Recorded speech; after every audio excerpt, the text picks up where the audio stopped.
The December wind cut through the city like broken glass. Daniel sat on the corner of 5th and Main, his guitar case open, fingers numb from the cold. A few coins glittered at the bottom, $3.47, not even enough for dinner. He pulled his worn coat tighter and kept playing. The music was all he had left. Across the street, a small figure caught his eye. A boy, maybe 6 years old, crouched in a doorway. No jacket, just a thin shirt and torn jean. His lips were blue. Daniel stopped mid-song. His hands froze on the string. Where are his parents? He looked around. The street was empty except for hurried strangers who didn't notice the shivering child. Daniel stood up, grabbed his coat, and crossed the street. Hey there, he said gently, kneeling down. Where's your family? The boy's teeth chattered. And Mama's at the H hospital. She told me to wait here, but it's so cold. Daniel's heart broke. Without thinking, he wrapped his coat around the tiny shoulder. It swallowed the boy whole. There, Daniel said, smiling. Better. The boy nodded, tears in his eye. But mister, you'll be cold. I'll be fine, Daniel lied. You keep that coat until your mama comes back, okay?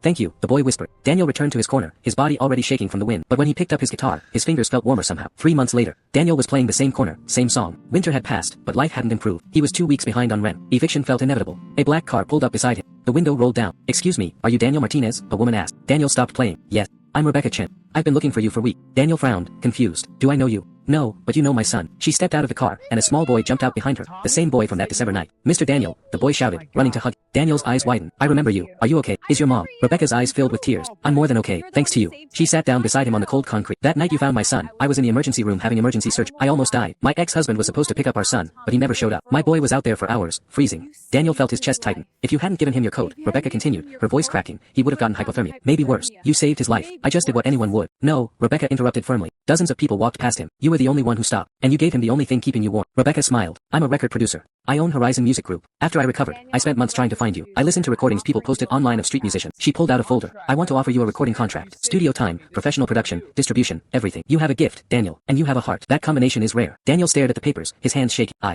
don't understand. Why would you do this? Rebecca placed her hand on his. Because you gave everything you had to save someone you didn't even know. That kind of person deserves to be lifted up. Her son tugged on Daniel's sleeve. Mama says you're gonna be famous, and I get to keep your coat forever. It's my favorite thing. Daniel's vision blurred with tears. Said softly. 1 year later, Daniel stood on stage at the city's biggest concert hall. The lights were blinding. The crowd was roaring. In the front row sat Rebecca and her son, wearing that old coat, now carefully preserved. A symbol of the night that changed everything. Daniel spoke into the microphone. A year ago, I was freezing on a street corner with $3 to my name. I gave away my coat because a child needed it more than I did. I thought I was just being human. I didn't know it would change my life. The crowd went silent. But here's the truth, Daniel continued. I didn't save that boy. He saved me. Because sometimes, when you give away the last thing you have, you discover what you're truly made of. He strummed his guitar. This song is called The Coat. It's for every person who's ever chosen kindness over comfort. As the music filled the hall, Rebecca wiped her eyes. Her son leaned against her, clutching that old coat. And somewhere in the crowd, other people made silent promises. To stop next time, to notice next time, to give next time. Because one act of kindness had reminded an entire city what it means to be human. Lesson. When you give from the heart, you plant seeds you'll never see grow. But they grow anyway, in places you'd never expect, in ways you'd never imagine. True generosity isn't about what you can afford to give. It's about giving what you can't afford to lose. If you believe kindness creates miracles, share this story.